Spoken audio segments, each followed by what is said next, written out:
রিক্সায় উঠলো, রিক্সাওয়ালা বলে বিএনপি প্রতারণা করলো, সিএনজিওয়ালাও বলে বিএনপি এটা করতেছে।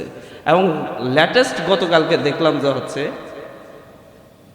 এই ব্যাখ্যাধারী একজন মন্ত্রী খেলা দেখতে গেলেন, সেই ক্রিকেটের স্টেডিয়ামে ওনার দিকে ক্যামেরা ঘুরানোর পরে পুরো সব গুপ্ত একসাথে হই হুল্লোড় করে ভুয়া ভুয়া করে স্লোগান দিয়ে উঠলো, মনে হয় তারাও সবাই গুপ্ত ছিল। এটা বাস্তবতা, মাঠের বাস্তবতা। একেবারে সাধারণ প্রত্যেকটা মানুষ ক্ষুব্ধ হচ্ছে, এবং বিএনপি ক্ষুব্ধতার ভার কতদিন বহন করবে এই সরকার? আমরা চাই এই সরকার 5 বছর শেষ করে সুন্দর একটা নির্বাচনের মধ্য দিয়ে তাদের জনপ্রিয়তা যাচাই করুক। কিন্তু যেভাবে সরকার যে পথে যাচ্ছে, আমাদের মনে হচ্ছে সরকার নিজেই বেশি দিন থাকতে চাচ্ছে না। যেও মানুষদেরকে ক্ষুব্ধ করে তুলছে, যেভাবে জ্বালানি সংকট নিয়ে মিথ্যাচার করছে। আপনার এই যে উবার চালক, যারা জীবিকা নির্বাহ করে উবার চালিয়ে, তারা তেল পায়নি গত 2 মাস ধরে, তাদের সংসার কিভাবে চলতেছে? এই সংসার কি হচ্ছে সরকারের সেই ফ্যামিলি কার্ড দিয়ে চলতেছে, কৃষি কার্ড দিয়ে চলতেছে?